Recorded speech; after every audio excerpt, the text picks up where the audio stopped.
Good morning, good afternoon, good evening. Thank you for joining our monthly call. And as usual, I'll give you a small update on what we're planning to do.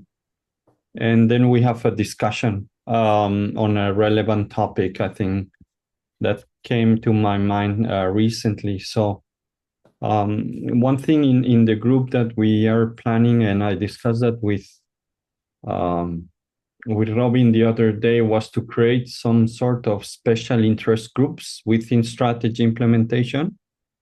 So I know there was the NGO, non-for-profit public sector kind of initiative. And there was some discussions about doing something, I don't know, it could be around banking, it could be any other topic. AI, of course, is a hot one. Sustainability could be. So this is more asking anyone here if you have any idea, any topic that would be interesting for the Institute to develop more insights, and please let us know so that we can focus a bit more on that and create a mini group, a mini project, so that people can work together and develop some kind of view on what we want to do in strategy implementation. So this is a bit of a volunteer idea. If anybody has some topics, just let me or Robin know. The other idea that we have talked about, but now we want to launch, is this exclusive SIP meeting. So these are certified people who are members, and having more insight, type of maybe a workshop rather than just a call, some giving you and the opportunity to meet some of our contacts that might be bringing some additional insight. So we want to launch that. You can note this down. I think I put the date here, 19 March at 6 p.m. 2024. Is that it? Singapore Is that going to be time. 2025? Yeah. Yeah, there was 2025, right? 2025. So 2025. Sorry for the typo. 6:30 p.m. Singapore time. That's when we will announce it, but that's something that we thought we need to do something this year on the SIP. We're also talking about doing an on-site event, physical strategy implementation conference, but it won't be for this year. I think it takes a lot of time. So we're looking for potential partners that will be organizing with us the event for hopefully spring next year. So we still don't know if it's going to be Singapore, in Europe, or Middle East. So this is something that we are,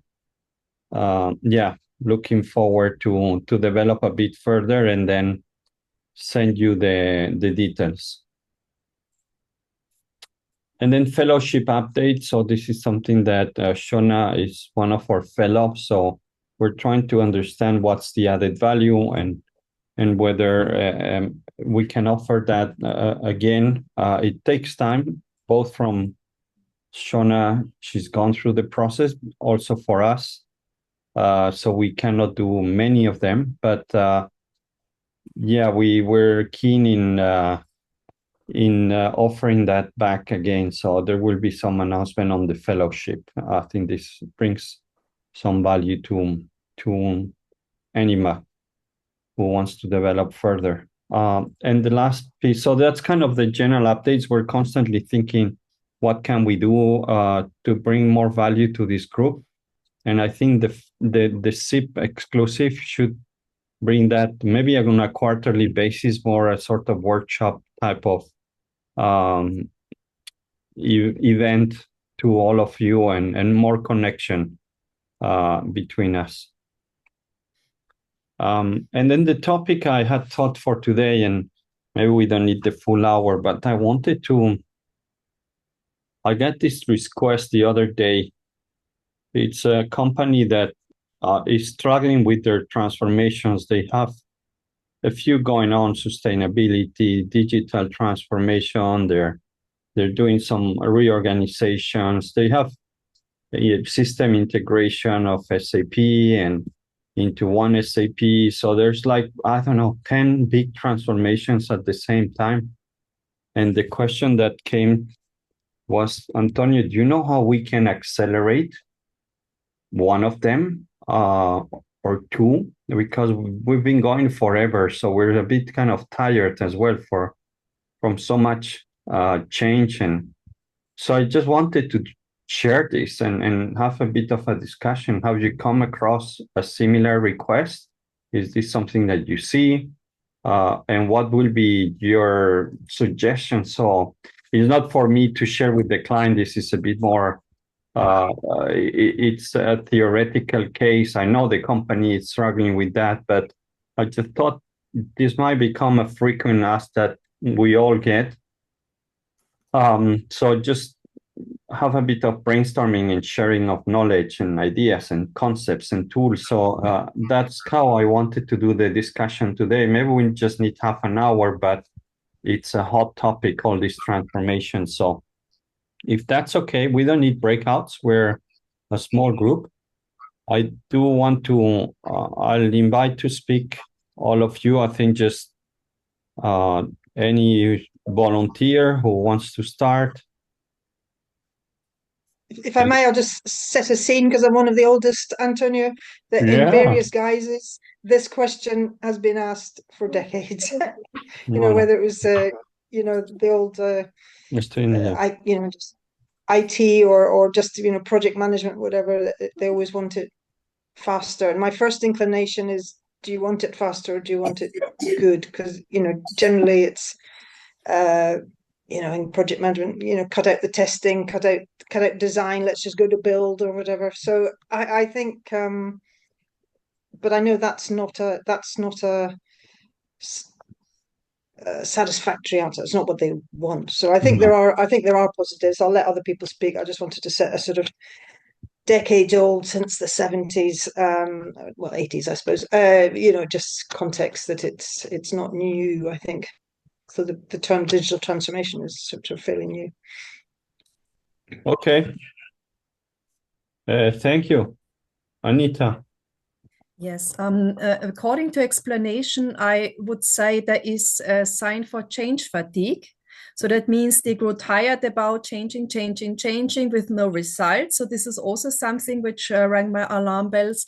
And I think, yes, because change transformation, everybody or a lot of people are doing digital transformation, but it comes to mind, do you have a culture? Sorry, Antonio, you're muted. No, go ahead. Sorry. Okay, I thought you wanted to say something. So the most crucial thing is culture and employee engagement and how you manage the whole transformation project. So on the one hand, it's a change. On the other hand, is sustainability and build like a continuous momentum. And I think, of course, you need to analyze the situation. So what are the pain points of the organization? And maybe it's something more about communication and visualization and having a roadmap and setting the vision, because it's also, you just do not do a transformation for fun. You need a kind of vision, a higher purpose and a higher goal. So now I stop and let others speak. But it's such a great passionate topic. So I would love to do this. If you have a job, give it to me. Okay, thank you, Anita. There might be chances. Thank you, Phil. Firstly, I agree completely with Shona and with Anita. I think that whenever somebody says they want something faster, it's like the classic consulting thing. This is my problem. And as a consultant, you look at it and say, no, I don't think that is your problem. I think that's how you're expressing your problem. That actually the problem breaks down into a number of other things. The first thing is, the purpose of a transformation is to have a positive impact on your organization and the way it delivers value to customers. That's the reason you're doing your transformation. And so you should be measuring your progress not on the various outputs of those various projects, but on the outcomes for your organization and your customers. And one of the reasons for change fatigue and the reasons that managers want things faster is that they don't perceive that they're getting the outcomes that they want in the timeframes that they want. And so one of the biggest challenges around project management is actually thinking about, okay, what is the change outcome that is sought here, and what progress is being made towards that? And one of the best ways of increasing perception of change being positive is to have that roadmap. But have the roadmap not just in terms of deliverables, but physical deliverables, outputs of projects, products, and so on. But in terms of the outcomes you want, and that takes a little more work, but it has a lot more value for leaders and for stakeholders and for boards and customers and so on. And so for instance, and people forget these things. They forget that the reason that they're doing all of this work, and that's often one of the challenges. Thank you, Phil. I think it resonated as well. I think all the points resonate so much. But maybe there's a good point there in the sense that maybe when we transform or do big programs, we focus more on the deliverables and the system not ready, or instead of talking more about benefits and focusing the discussions on benefits. And when you move to benefits, and it can be financial, it can be on the teams, it can be, then maybe the fatigue is not strong because we're focusing on something else and just workload and deliverables. And maybe so that just came when I hear you all three talking. Claudette. Yeah. Oh yeah, sorry, I can't find my raising my hand, so in the queue, Antonio. Let me go to Claudette so that she speaks. Yeah, no worries. Yeah, of course. I saw your hand raised. Everyone's making such good points. Phil just hit the nail on the head. In terms of it, that becomes our problem as project managers when our clients feel we're not moving fast enough, and we get tempted to go against our better judgment. And asking those good questions, like Anita, there's pain points, and really trying to address those pain points. Sometimes the client don't even understand what the pain points are. And you have to take time to establish, what there's pain, but they don't want to do it. They just want to get to the solution. And so what do we do as project? I have an experience like that right now. That's why I'm saying you're on my street. It's not around digital transformation. It's around coming into an environment where the client is completely new to the country and is relying on me as the project manager to really give them the information that they need. It's a lot of dynamics going on in there too. I'm female, I'm a personal, it's a lot of stuff going on in there, but it becomes my problem to, allay their fear. So what I've learned is that, first of all, in terms of that process flow, constantly reminding people that you want to be successful. That's where you want to be, right? So we need not rush this process, just having that reassurance, while at the same time having the discernment to understand that they have other pressures that we may not be seeing that have to be responded to. So we also have to kind of balance that. But I found that I have to be firm in, hey, I know what I'm doing, right? I know what I'm doing. And the word that I use is I sense some risk aversion, and we've got to take particular steps to deal with those pain points. Let's take that journey. And it can be very difficult because sometimes those persons don't want to disappoint the people that they are reporting to and get it wrong. And it's not always a lot of space for that. So this is our problem, and it's multifaceted. But we have to guide folks through this with the reassurance, with the information, with the processes that are clear. And I agree, not just the deliverables. The processes are necessary, reinforcing this constantly when people want to quickly get to the solution. So that's my contribution for now. Thank you very much. Let me just go in order. I know Shona had their hand raised, and then I go to Anita. Yeah. And I want to let Greg as well to join us. So go, Shona, Yeah. and then Anita, and then Greg. I'm just feeling really stupid because I can't find where to raise my hand in the app. But anyway, yeah, I agree. I do actually agree with everyone, and it reminded me that I always say to the team, if a stakeholder asks me how the project's going or why is it not going so fast, that's a fail for me. I don't want it ever to get to that stage. You know, everyone should be involved, and that means clear governance. I've got this problem at the moment on something I'm on the board of, where the guy's gone into the CEO's gone into the implementation plan, and we haven't got a business case and we haven't got a governance framework. And he said, "Oh, it's all part of the implementation plan." But the governance framework where the decisions are made is absolutely important, and those stakeholders should know and not know. And sometimes, you know, in this particular instance, it's a major strategy implementation. As a board member, I don't know, so it's causing me concern. When you first posed the question, for me, it was about performance metrics, and it's about what we talk about in the Institute across the balanced scorecard to the objectives, like Phil said. What is the and Anita said it as well. What is the vision? What's the objective? What are the performance metrics to get there?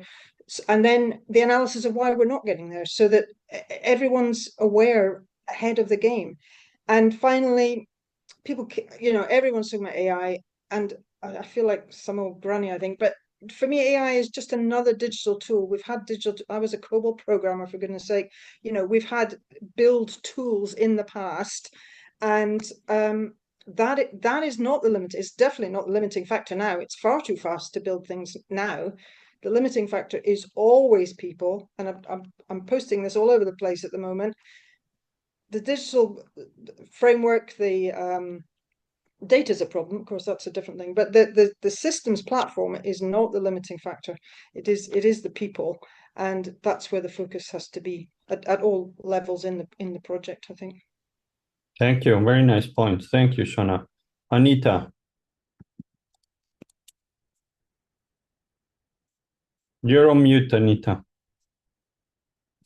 Thank you. One thing that is very important that most people don't look at is the challenge of running the business and at the same time changing it. So this is the concept of organizational ambidexterity, and a lot don't have it in mind that they have to do the both. And just imagine being in a recording studio. So you have this big IT equipment and you just move like the buses up or the other, and you need to balance this, and each organization is unique. And I think this is also something they underestimated. They have to do both, running the business and changing it. And I think this is also a huge challenge, or even you need to be aware that you have this challenge. Yeah. And how is the huge question. So this is what I wanted to add. Thank you, Anita. Just really quickly on that, because I think I've said it before Anita joined the organization, that what I introduced in my team was a team impact matrix to show the impact on change on the operational teams, because they still had, it wasn't possible to make everyone into a project. They had operational work to do, and that actually was really successful. The operational lead had input to calling for help for the governance board to consider against the business cases which projects they should slow down and which ones should speed up. And I'm very happy to share the details of that with anyone, because it really did work. It got engagement at all levels of the organization in run and change the business. Could you send me that, Shona, and then maybe I can share that? Do you mind? Just matrix? No, it's in the fellowship paper, actually. Yeah, okay. Now I know which one you mean. Yeah, okay. Then it's that one. I don't know if that was ever published. I don't know. But no, it's perfect. Okay, now I can connect the dots. Thank you, Shona. Greg, welcome. So what we're talking today is, can we accelerate transformations? Can we, and what can we do? How can we do that? Or there's no way, and people need to be. So there's a very good discussion here. Oh, we lost you. Oh, no, okay, you're there. Yeah, sorry, I joined a bit late, but it's a very interesting discussion. I mean, I think one of the challenges I've had in a group of guys that I interface with globally is even defining what strategic execution success is. And amongst the project managers, it's definitely output orientated, and they have a difficulty in appreciating outcomes, which was one of the people here discussed. And I do think that is a problem. From my perspective, I've tried to push using the Integrated Performance Management Framework, RPM, from the World Business Sustainability Council, which I really think is worthwhile for anyone to look at in terms from an accounting perspective, the sort of latest definition of financial success on a triple bottom line reporting perspective, etc. But so I don't want to take everyone's time, but I think to me the greatest challenge in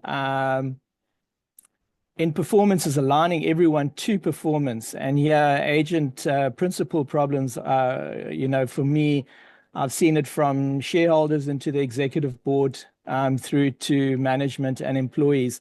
And those misalignments have caused a lot of grief in my life implementing strategic programs and projects, never mind at portfolio level.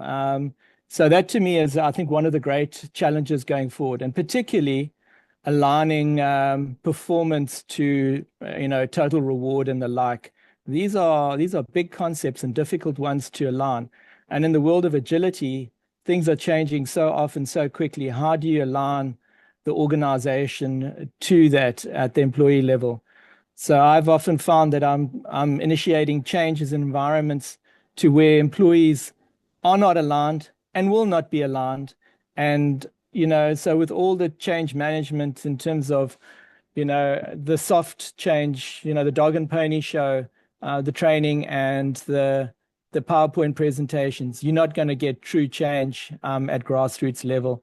So those are some of the, I'm giving you a synopsis of the sort of things that have worried me over the last 20, 30 years. Yeah. Anyway, thank you. Thanks for having me. Thank you, Greg. It's amazing always how many rich views we have on any topic, and this one in particular. My thinking goes into, okay, I agree with all what we said, but if we would have the opportunity to talk to the CEO and say, listen, with all this, if you give me this, this, and this, I can do the transformation in half of the time. So what do we need from the leader of the organization to say, okay, traditionally will take us 18 months, but I know that if you, I don't know, give me a fully dedicated team, you take me out of this organization and I can take decisions as we speak. You are present. We deprioritize from the 10, we focus on 3. Then we'll do the other. What I believe that if we ask for some big changes, we can go faster. And I have no doubt we develop a vaccine in 10 months and it was usually 12 years. So what are the things that we need to escalate and get them to change that? And that's where I wanted to take you. And again, this is a theoretical but going in the direction that we can ask for more if people want more, of course. So I'll drop that there. I see, Phil, your first year. And maybe it's not possible, but Phil. I think you actually hit the nail on the head there, and Antonio, maybe it's a bit late at night there and quite see it, but the thing is that it is about prioritization. If you want more sooner, you have to ask for less. And that is the real clue to it, is that every time someone gets frustrated about how long something's going to take or that they're not getting the progress they want, you've got to ask over and over again. It's like, all the why questions is, what do you really want first and why does that matter? And then just keep drilling down into that until you get a satisfactory answer, because it is usually possible. The old term Shona will be familiar with is to crash a project, and that is to deliver it faster. And the way that you crash a project is you strip out the non-essentials, and that is what you do. Now, I've sort of tried doing this with everything from change projects to ERP implementations to all sorts of things. And the thing is that in something, it always comes down to what are the most important things, and then having a full understanding of the interconnections inside your project or program to understand that, well, actually, you can't have A, B, and C unless you do all of this other work over here.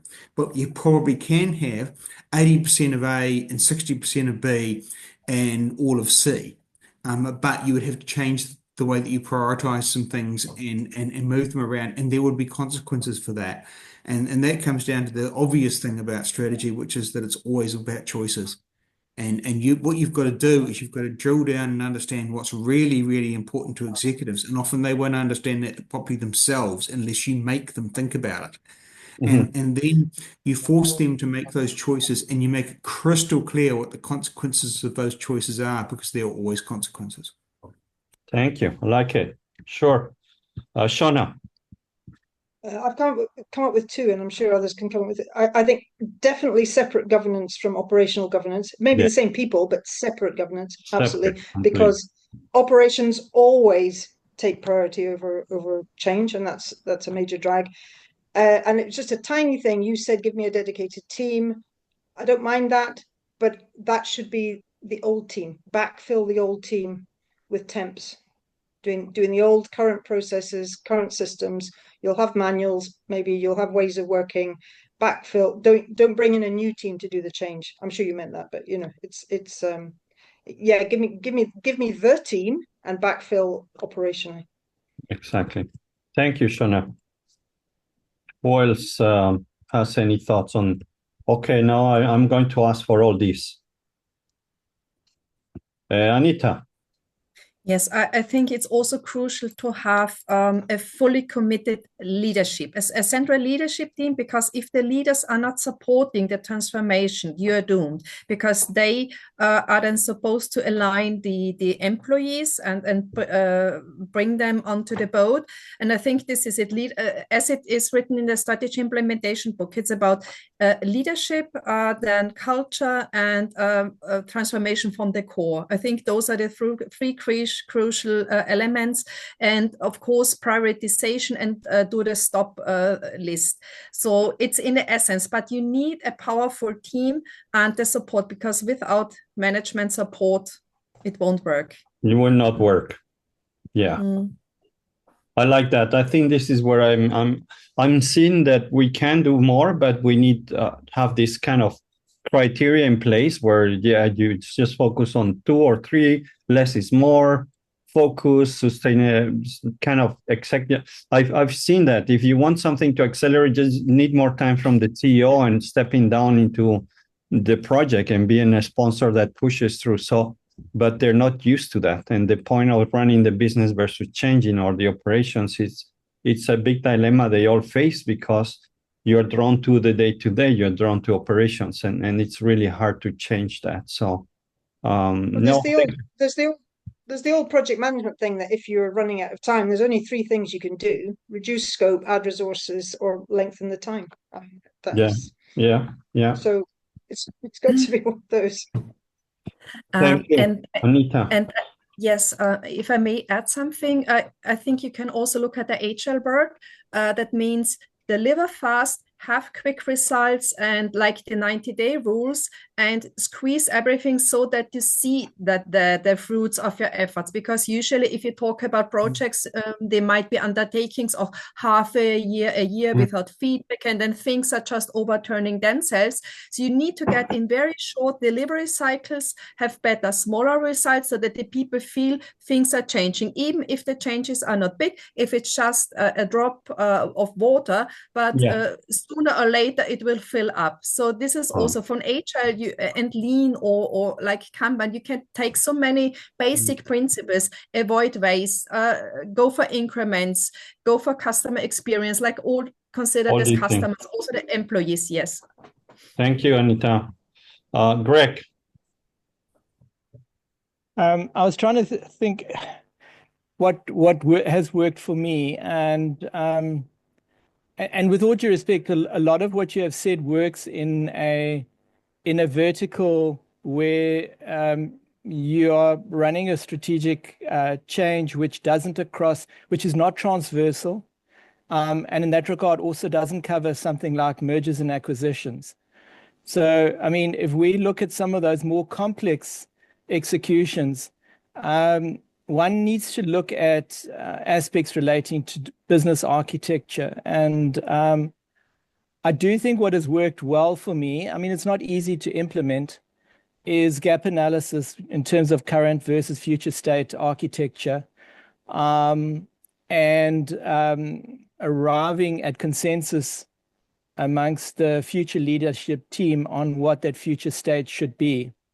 Then in terms of the gap between the current and future state, that covers all the how, who, when, what, etc. The whys are covered between the current and future state, and by the two different leadership team, the original and the future.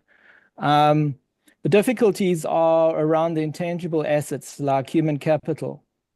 And I mean, don't want to go into case studies, but like historically the Daimler-Benz merger and its failure, and rested a lot on differences in culture. Never mind the orientations towards running those businesses. So I don't want to go into more complex strategic executions, but I do find I'm involved in the PMI's update to the portfolio management standard. And I do find that they're very locked into the simplistic version of running portfolios, which doesn't work in all situations, particularly those more complex situations. And I wish, a lot of business schools are focused on those more complex executions, which would make the sort of normal ones easier, in fact. But my only criticism with everything that's been said is that you guys are focusing on the average execution in a vertical, which is not transversal, etc. When you get to transversal and global, it's very tough. Who's the consent? Who are the stakeholders? Who makes, it's not just a CEO that you can pluck out from the board and get his ear and get or her ear and get them to have buy-in of what needs to happen. These are some of the tough issues. Anyway, I won't bore everyone with. It's interesting discussions. I think there's different aspects that apply to different type of transformation. So that's for sure. And then there's a lot of common themes. So it's just, I think we need to go beyond what we've done so far. And that's where I think we can bring it the biggest value as well. And I love the topic. I'm exploring all the time new ways and how can we deliver more, better. So just wanted to have that thought. Is there any other topic you want to address around this point, Claudette? I take Greg's point. Because I work with global companies, but not in a global environment, just, their impact locally. There are different, I think it still comes back to us in really understanding what the client's needs are, and also mapping out that ecosystem, going and finding out what is that ecosystem that I'm actually dealing with, in order to help the client, navigate through the issue that they're going through, and to help us to understand who the people are that we should be included in the conversations, because we're not always given that information or even given that access. And, it has to be communicated that is important. I've seen situations where you would look at, like, say, a global framework, and it's completely out of what being proposed locally is completely out of alignment with your own global framework. Who do you go to? How do you, as a person on the ground, get to the person who created, that global framework? That, again, becomes a problem for us as to how we manage the situation. Also, our approach in terms of strategy, because when you mentioned, Greg, the gap analysis, which I think is great, that's good also for issue-based type things. But what about for people who are trying to be innovative and they don't know what they want to do. You know, that's a whole different approach. An organic approach is a lot more talking. It's a lot more ambiguity. And sometimes it can be a lot more frustration, which you are expected to manage, you know, to help corral people into a direction and into a structure and decision making. So I think we have to be very equipped and very intuitive as to how to apply, to your point, Greg, ourselves to these various situations, if that makes sense. Thanks, Claude. Very interesting. Thank you for sharing. Shona. Yeah, it's not a third solution, Antonio.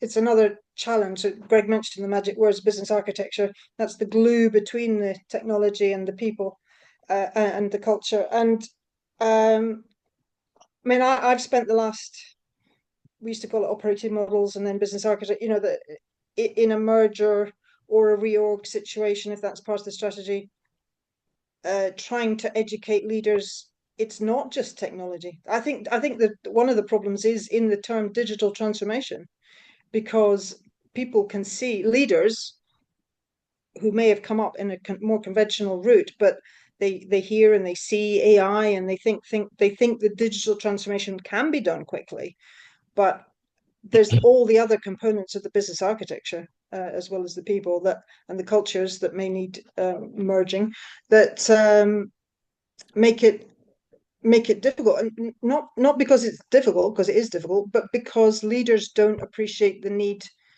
to analyze and design those components just as much as the technology, and then build them and you know, implement them in an integrated way. That's been a huge battle for me in the last few years. Yeah, thank you. Okay, well, it's inspiring, all this thinking. I don't have more to add here. I just wanted to get a bit of discussion and see where we can go. Maybe next time we talk, we come some with new ideas. I'm exploring something so I'm writing a new book for HBR. My first book was published 3 years, and the premise was everybody's a project manager, but they don't know. So here is the manual. I'm going to teach you. The premise of this new book is every organization is project driven, but leaders don't know it. So here's the book. And I came across several cases where companies are trying to move from a hierarchical, heavy operational driven organization to project based, where operations are even outsourced. In some cases, I came across the strategy of the new CEO of Bayern, the German big company, Bayern, the one that of the aspirins. The CEO wants to just really reduce all the hierarchies and work in project-based and small entrepreneurship groups. So this is a topic that I think is part of that bigger transformation that we're not seeing, and really so disruptive. And so I'll probably bring that. I'll give you a bit more context when I have the details, but this is another of these themes which I'm very interested, which has a big impact, of course, on strategy implementation, transformation, and projects. But just when I have more details, I'll share that, and we have another discussion about what you think. Okay. Yes, Anita. One question, Antonio. Does it differ from the concept in the SI book, having the project economy as new business model? Because there's a whole chapter dedicated in the book that the future are the projects, and you are the mastermind of this project economy. So this concept comes from you. Does it relate to that what you just told? So is it just... Yeah, okay, then I'm on the page. So I wanted to clarify this. Thank you. That's the first part. So now I start talking about the transformation age. So we're entering a new age, which is just transformation focus. And this is what makes everything very different than in the past. So that's kind of linked to that. Yeah. Okay. Okay, there's two sides. So if anybody's interested, HBR asked me to look for some potential candidates to read the manuscript. So if you like reading and you have the time, because it goes. It's a question of 2-3 weeks. Please send me a note, and I'll see if I can add you to their list. If not, no worries. I'll once the book is coming out, I'll send you. And then there's a smaller team as well that I've created called Projects and Company, not related to Strategy Implementation Institute, but Robin is aware it's a bit of a network of experts to offer this type of discussions and services to customers. So I will put the link here in case you want to have a look. Projects and Call. I have bi-weekly calls with people who are freelancers or have their small companies to join forces.